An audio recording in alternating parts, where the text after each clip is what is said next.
Okay, we're going to go over the CBA review, and we're doing it a little differently. This time I'm grouping the equations by whether we have to use a calculator or not. So I'm going to be jumping around a little bit, but we're going to start on number 1, and it says Deborah wants to spend money if she has $3,500 and spends $150 every week. What is the equation for this situation? And then how many weeks will go by before she has no money? So we can write the equation, of course.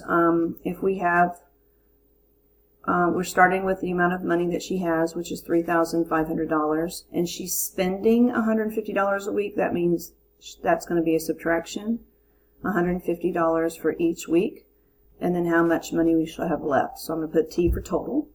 And then it says how many weeks will go by before she has no money. So if we think about that, you guys, if she has no money, that means the amount for T is going to be equal to 0. So now I can put this into InSolve in my calculator. So let me pull up the calculator for us. Okay, so I'm at the calculator. Since I'm just doing InSolve, I can just go to Scratchpad on A, and then I will type in my equation. Wait, let's see. We have to go to menu, menu 3, and then 1 for numerical solve. And then my equation is 3,500 minus 150W equals 0.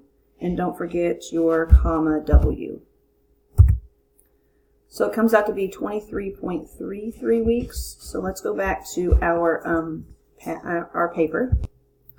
And so if it's 23.3 repeating weeks, that means at 23 weeks she'll still have a little bit of money. So that means we need to round up to 24 weeks before she will be totally out of money. So 24 weeks would be the correct answer. Okay, let's look at number 2. It says Mr. Harkins is having a fundraiser for the basketball team, which involves selling candy at a rate of $5 for every 3 hours. Dr. Watson has already donated $50 to the team. What is the equation of money earned for the basketball team? And then how much money will be earned if the team sells 453 bars? Okay, so we're going to start with the $50 that has been donated by Dr. Watson. And then for every 3 candy bars, they're going to make $5. So we're going to write it like this.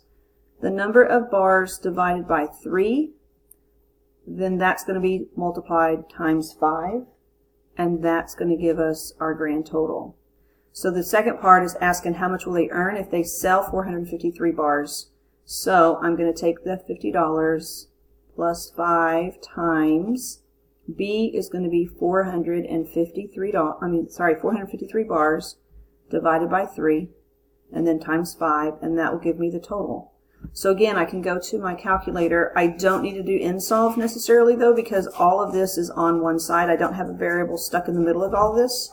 So we can just go to our calculator and type it in just like that. So I'm going to type in the 50, and then we'll do plus 5 parentheses. We have a fraction, so let me make that 453 over 3. And then I can just hit enter. So we should have $805 would be the answer for number 2. Okay, so let's go on to number 3. It says write an expression that can be used to determine the nth term of the sequence. So on this one, if we make ourselves a little data table, and I'm going to put X and Y, but X is going to be the figure number basically. So I'm going to write figure number. And this will be the, Y is going to be the number of circles. So for the first figure right here, I have 1, 2, 3, 4, 5 circles. For the second figure, I have 1, 2, 3, 4, 5, 6, 7 circles. And for the third figure, 1, 2, 3, 4, 5, 6, 7, 8, 9 circles.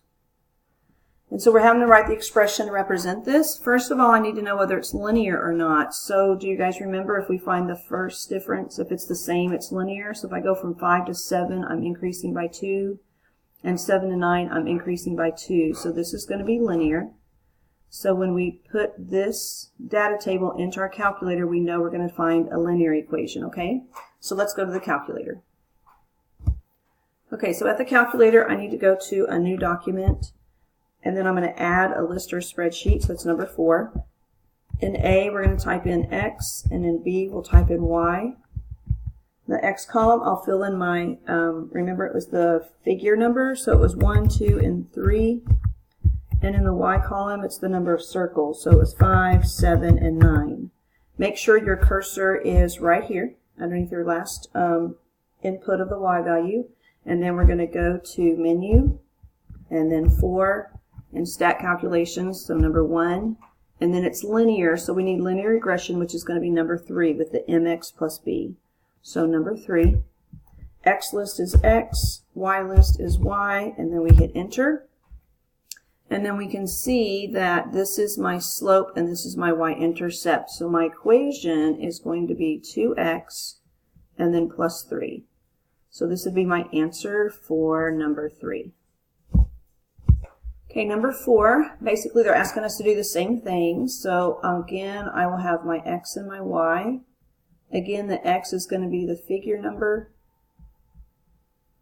and my y would be the number of squares this time.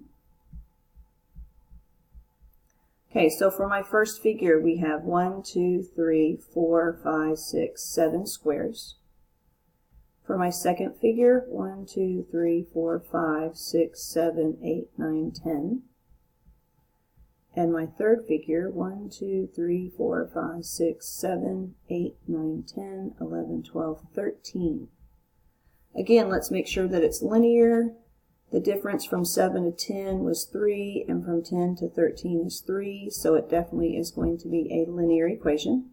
Again, let's go to our calculator, and we can type that into the data table. So again, I'll go to a new document. I save nothing ever. Again, I want a list or a spreadsheet, so number 4. Again, X goes in the A column, Y goes in the B column. In the X column, it was the number of figures, so the first figure, second figure, third figure. In the Y, it's the number of squares, so 7, 10, and then 13. Now we go to Menu, and then 4, 1, and then 3. X in the X list, Y in the Y list. We hit enter. Again, we have our, this is our slope and this is our y-intercept. So my equation is y equals 3x and then plus 4. So here's my answer for number 4. Okay, on both number 3 and number 4, guys, they were asking us to write an expression, and I wrote the entire equation. So when you look, we do exactly what we were supposed to do, and this was the answer for number 3. If I want the expression, I'm just wanting this portion of it. So just don't put the y equals. And the same thing down here on number 4, it was 3x plus 4. So the expression part would just be this portion. Okay, so don't let that throw you off if they ask for an expression rather than the equation, okay?